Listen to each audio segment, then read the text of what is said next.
Hello, and welcome to the Ignatius Press podcast. My name is Rose Trabbic. I am the publicist for Ignatius Press, and today we are joined by one of our authors, the one and only Kendra Tierney Norton. Welcome, Kendra. We're so happy that you're on with us today. Thanks for joining us.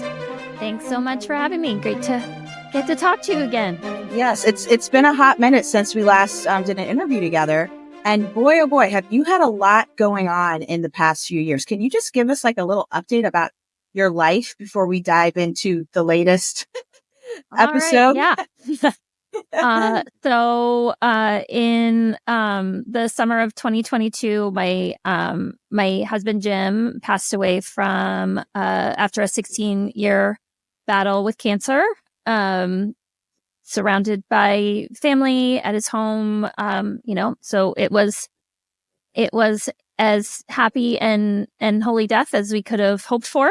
But obviously it was a big challenge for myself and our 10 kids. Definitely. Fast forward a couple years and last summer no one was more surprised than I was when I met someone and I got married. Congratulations! Yes, thank you. Yeah, so that's where the Norton has come from. That is not on the cover of my books. Right.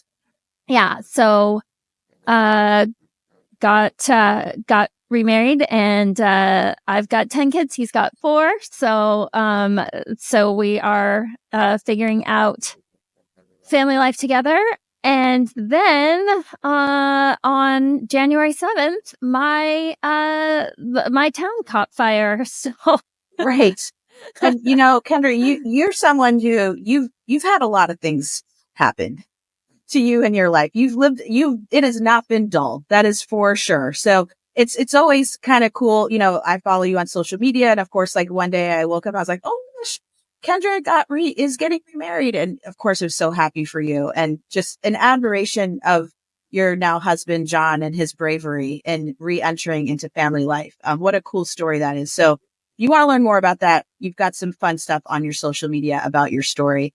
But then likewise was also similarly shocked to wake up one day and see your post and just see literally a video of fire outside of your home. Like like you said, your neighborhood was on fire and it seemed to be that quick. Can you tell us a little bit about kind of how you first noticed that and what that was like? Yeah. So we live in Altadena, California, which is where the Eaton fire took place. When you live in Southern California, there is a wildfire season. We get these really high Santa Ana winds, which there is an interesting story about why St. Anne gets dragged into those, but it's just because of a place name. The explorers who founded the Orange County area and named it Santa Anita, named it Santa Ana because they landed on St. Anne's feast day. Wow. In 17 something. But so anyway, there's a wildfire season, and that's wildfire season for people to understand because if you don't live in California, it's hard to understand how like this is. So you were kind of on alert that there might be a wildfire at some point. Yeah, we even get alerts on the weather app on our phone that says that it's fire weather.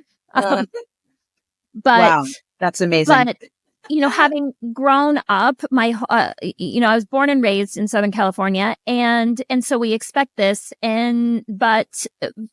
but you expect the hillsides to burn. You expect areas without buildings to burn. It's always so tragic when buildings are threatened, when people have to evacuate, but we really, the firefighters have always been able to keep things under control. And so we looked out the window. I went upstairs to our bedroom after dinner.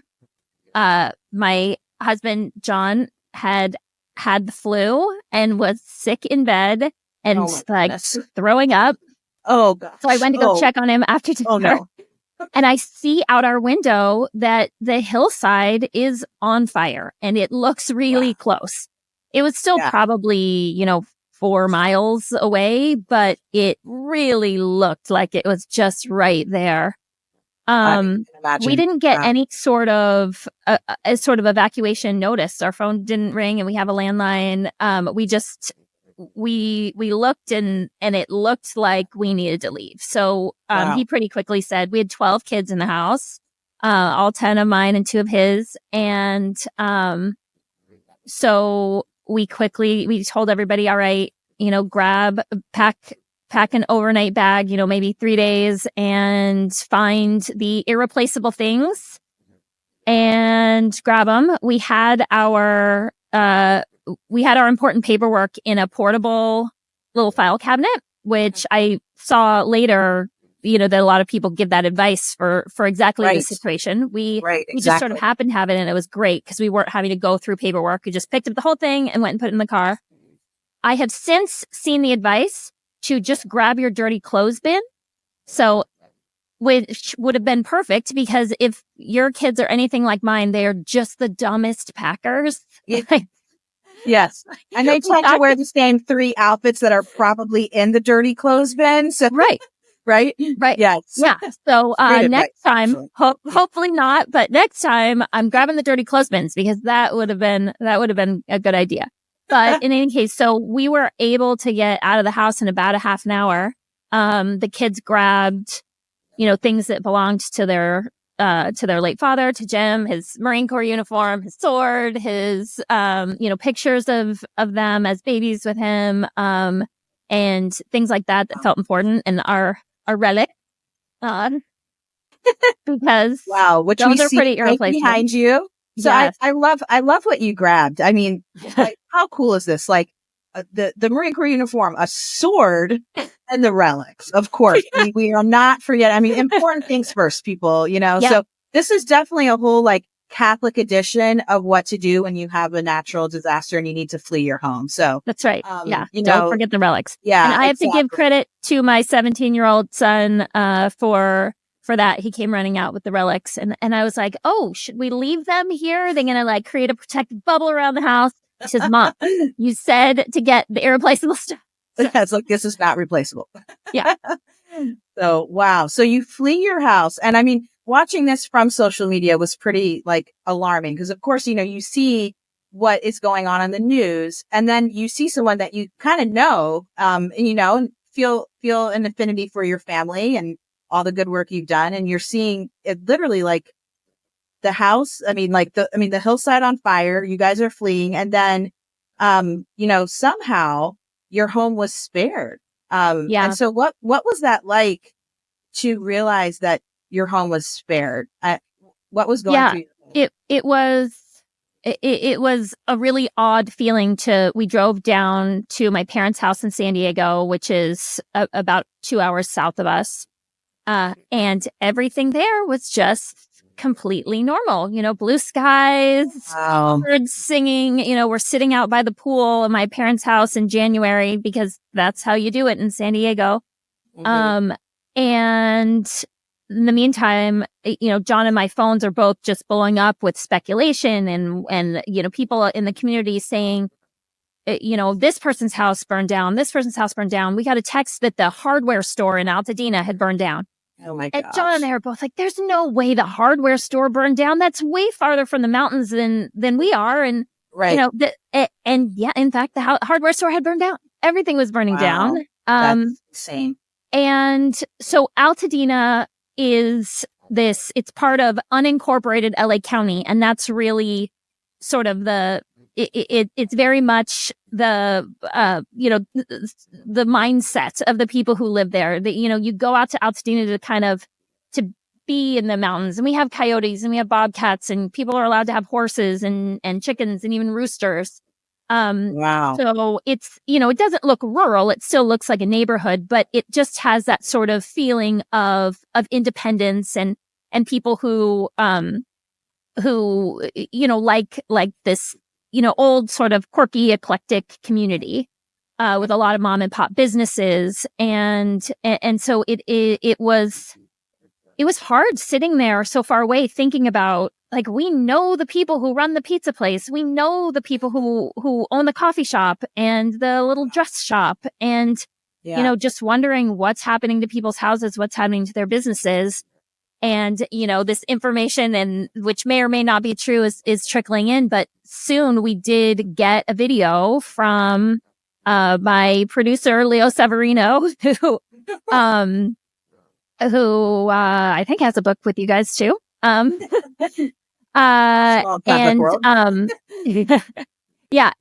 and he drove by the house and took a little video that our house, at least the front of it, was still there. And then about an hour later, another neighbor jumped our wall and went and did this speed tour of the house, where you could see the house next to us is still completely engulfed in flames. The stucco on one side of our house is bubbling and looks like a perfectly toasted marshmallow. The windows on that side of the house are like melting. But then there's a wooden play structure right there, right next to it, and a tree that are not on fire. And, but there's 12 houses in our neighborhood. Our house and the houses on the north and south side of us on the street both survived. There's 9 houses behind us in a U shape, and they were all burned to the ground. Wow. My oldest 2 sons stayed up in the Los Angeles area because they go to school there and they go to college and have an apartment there.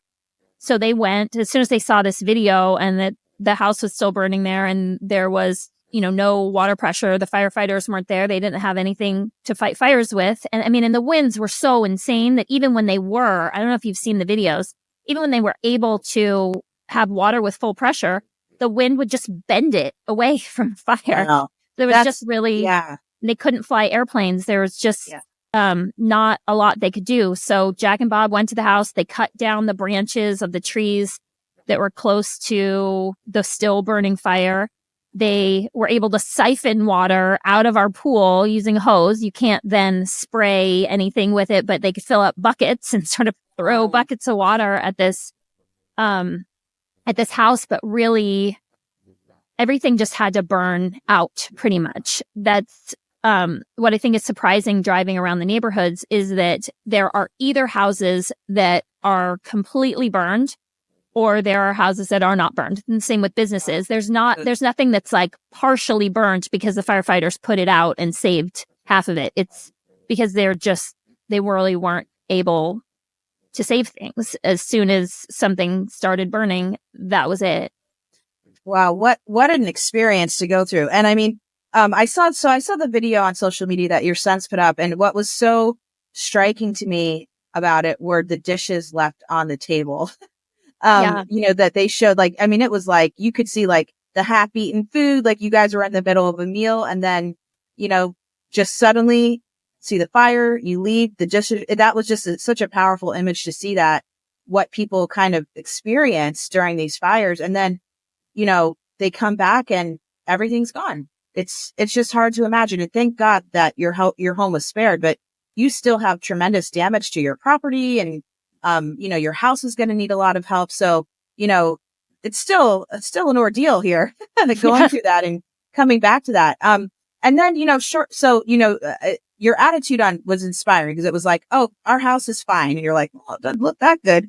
But, anyway, and then immediately you move to, well, let's talk about the people who really did lose everything. And you just immediately on your social media, on your stories, started sharing these incredible stories of people that you knew, many of them families from your community and from your children's Catholic school, St. Monica's, and just people who had lost everything.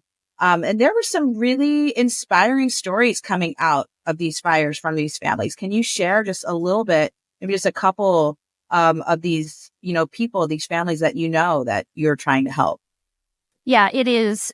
It is so inspiring to be experiencing this in community, which I will say that I also, feel like I went through losing my husband, and the situation after that I was so supported by our community.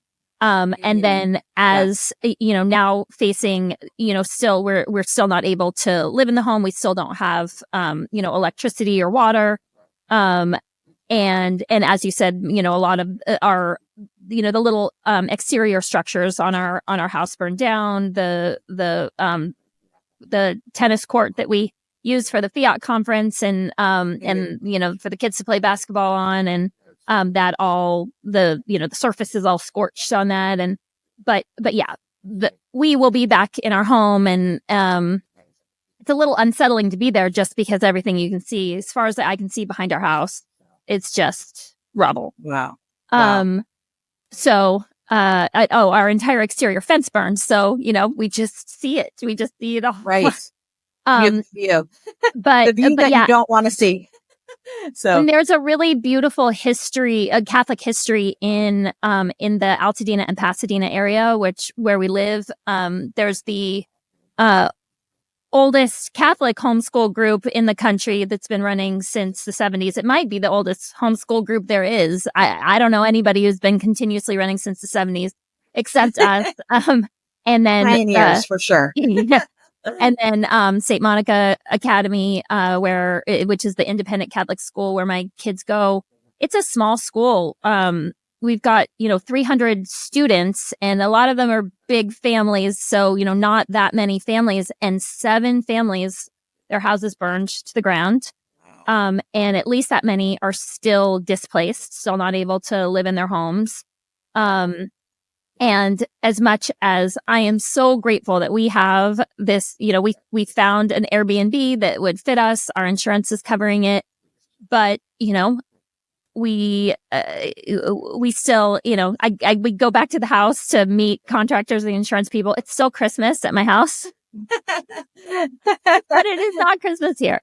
But yeah, so a couple of the families, Sarah Ray, has 4 kids. She was widowed about 6 months after I was. She and I really sort of rode that train together of husbands with cancer.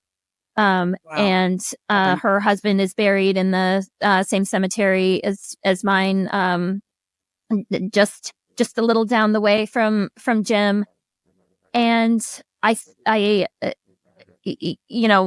she and her kids lost their home and all of their memories of Casey, all of the things that they had with him. And wow. And she's so got tragic. Such a great attitude about it, and I like to think that I could also, but wow, it's just so heartbreaking to think of all those memories, that they have lost, and they've got insurance, but also, I mean, with the cost of building going up so quickly, like, everyone is underinsured. We were underinsured. They're underinsured. Everybody's underinsured just because, I don't know. I don't think about recalculating building expenses every year before I renew my home insurance policy. You hope these things will never happen when you're doing that paperwork, and yeah. So yeah. And then another widow with 4 kids who I'm also close with, and she really came in and helped with my boys after we lost Jim, because she knew what that was like, and she's been living in a hotel with her 4 kids because their house is still not accessible, not livable. The Halpins, I'm sure you saw the video of them, and they're great friends of ours. Amazing video. That was chilling. Can you tell us a little bit about that video? So their house burned. They're in, our same Altadena neighborhood, and they went back to check and see if their house was there, and it wasn't. And, when we did our little video tour around the house, you could see our statue of Mary there. And so many people on social media took heart from saying, like, oh, your statue of Mary was there and saved your house. But then they went back to their house, and the statue of Mary was the only thing there. Wow. Oh. And, which is heartening in its own way, right? That you come and you see, like, okay, somehow, mom is here. Somehow it's still going to be okay. And they are a beautiful, faithful, multi-generational big Catholic family. And they have, singing is just in them. And so just that is exactly how I would have expected them to respond to this situation.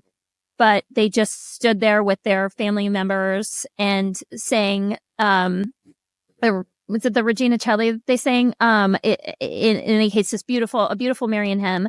And they're so good at singing. Yeah. It was incredible. It was like, have you been practicing this? Yeah, but I mean, they are practicing all the time. Their whole life, they sing. It's what they do. And their family is so beautiful. And, that Sunday, Mr. Halpin was there. Peter Halpin was there, as an usher at Mass and, greeting everybody. And, his wife is a counselor, is the college counselor at the school. And they're such good and hopeful people. But, they lost their home. He's in construction in concrete, and he lost 2 work trucks with all of their tools. So, exactly when you need all of those tools for rebuilding, he doesn't have those. Other friends, the Bulgarinis, they lost their home.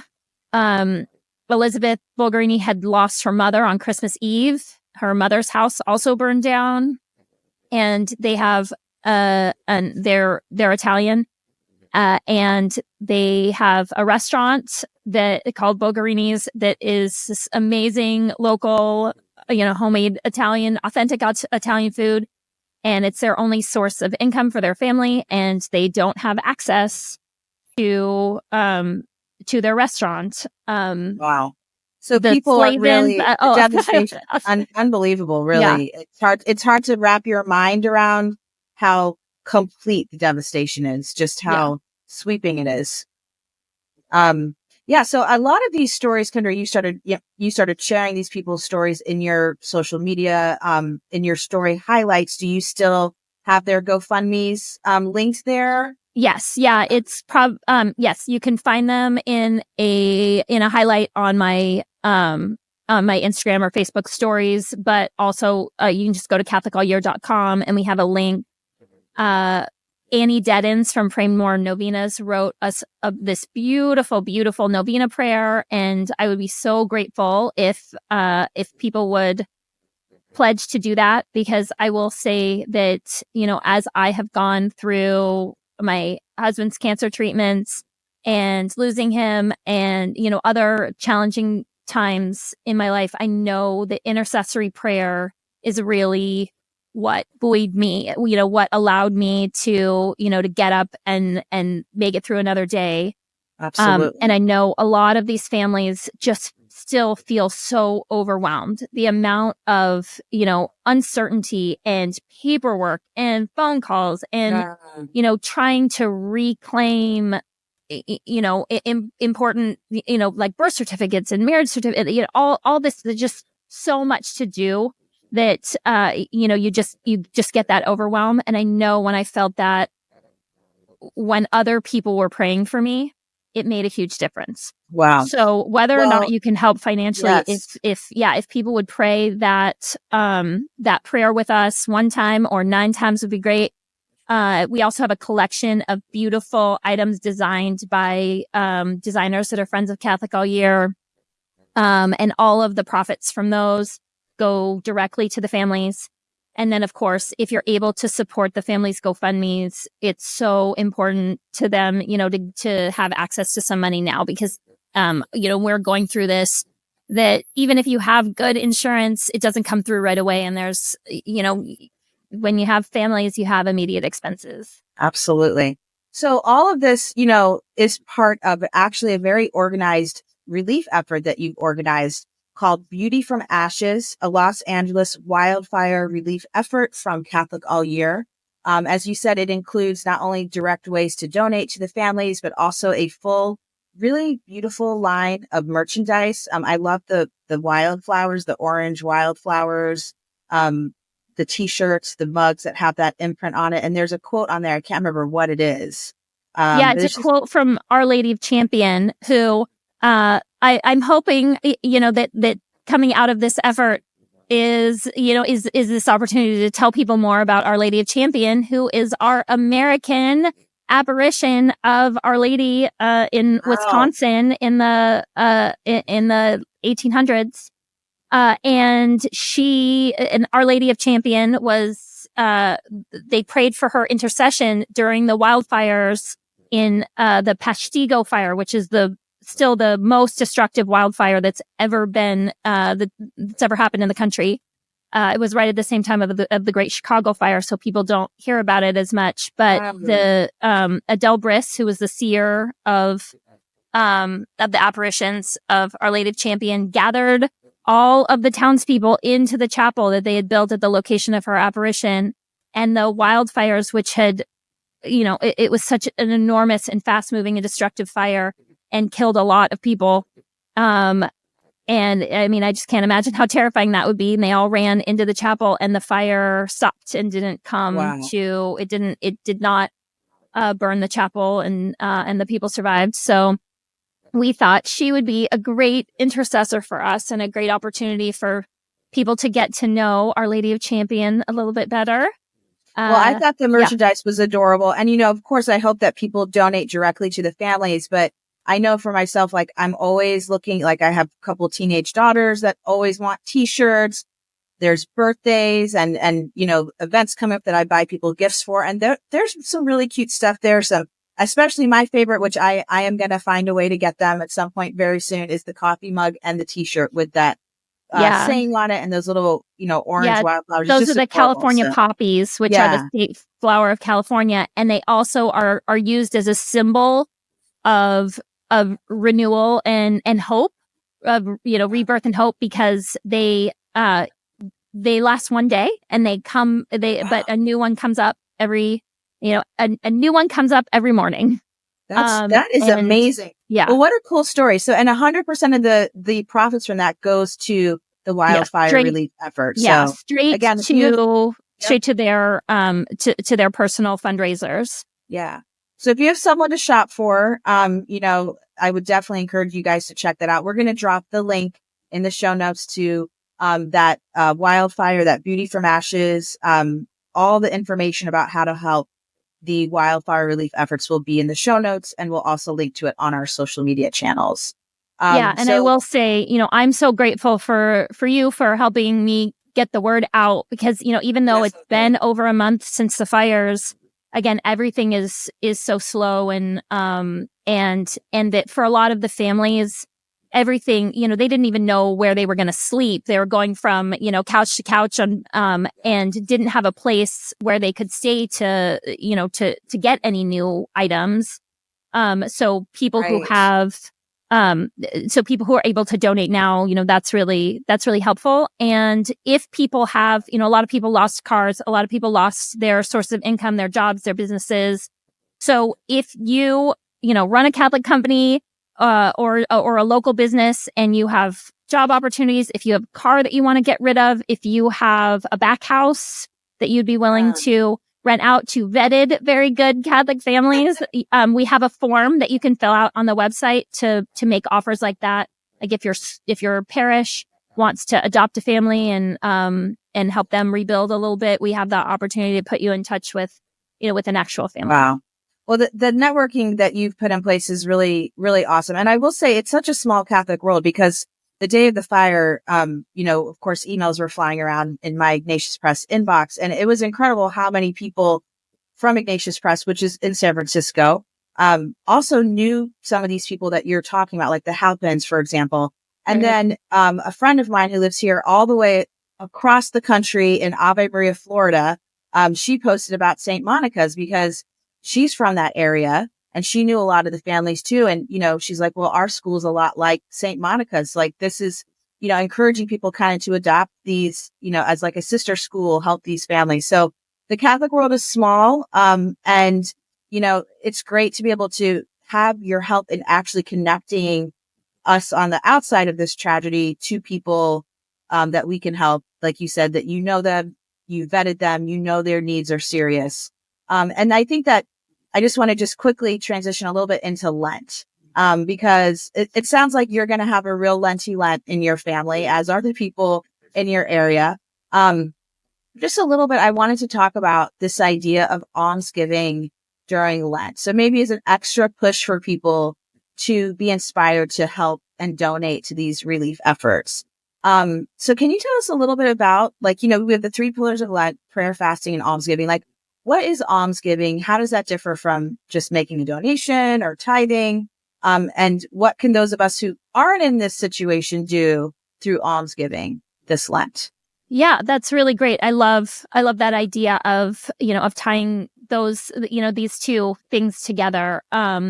Because we are, as Catholics, called to support the church. It's one of the rules. We have to do that. And most people do that through tithing, which is, donating 10% of your income to the church or other charitable works. But then in Lent, we're called to do something above that, which is this almsgiving. And the feeling I have about almsgiving is that it's meant to feel, that tithing is something that should be sort of the goal is for that to be just sort of second nature. You don't really think like about that. You have to built in. Right. Yeah. You have to pay the electric bill. You gotta, you gotta donate to church every Sunday. But then almsgiving should, I like it to feel like I'm giving something up in order to help provide for something or someone else. And so we like to tie it to, okay, we'll say, all right, well, we're not going to go out to eat, or we're going to eat more simply, and we're going to actually pay attention to what we save on our grocery bills, and then be able to donate that to a particular cause, so that my family and especially the kids really love being able to see that. When we were growing up, you had the little, change box where you could save up and donate. I think some parishes still do that, but we actually talk to the kids about it. We say, well, we're not going to buy this at the grocery store. We're going to do this instead, and we're going to save this much money, and we're going to put that into our almsgiving. So to pick specific ways that we are going to tighten our belts during Lent and save money on things that we might have splurged on otherwise, and to actually pick a cause. And I would love it if this was the cause that people wanted to pick. But of course, there are many good causes. So something that, that is going to feel motivational to you and your family. And then actually, get to see what your sacrifices can do in someone else's life. Well, that's very powerful. And I think that's an amazing activity to bring children into, because like you said, you can actually see, like, okay, well, normally we get takeout pizza on Friday night, but tonight we're going to make grilled cheese or something, and just save that money. It's a real tangible way for families to participate. So thank you for an inspirational idea. I haven't really thought much about Lent yet, but I think I'm going to steal that and implement that at home. I hope others do too. And then just a little something.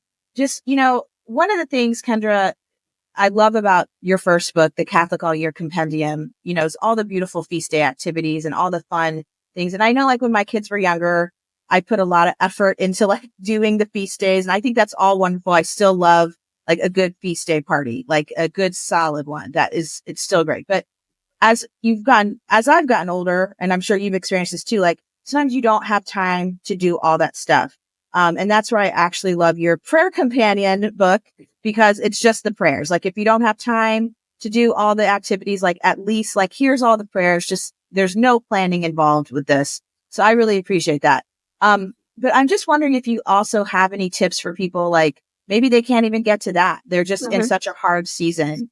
Like, it sounds like maybe what you guys are going through, where they can't get to celebrating Lent or observing Lent in the way that they would like to. Maybe they're going through a tragedy at home, or, loss in the family, or just, the hardships just the tragedies that we sometimes go through in life. Like, how can people enter into Lent more deeply if they're not able to do all the things because of their circumstance? Yeah, I think that really, so liturgical living in the home often in my house looks like entertaining, but that's not really the heart of what it is. The heart of what it is prayer and conversation. And, prayer is conversation with God. And then it's also this conversation with the people that God put closest to me, the people who live in my home. And those are the people that, we have the most responsibility for. And, we're talking here about, looking out of our inner circle and, considering ourselves as one big Catholic family. And that's such a beautiful and important thing.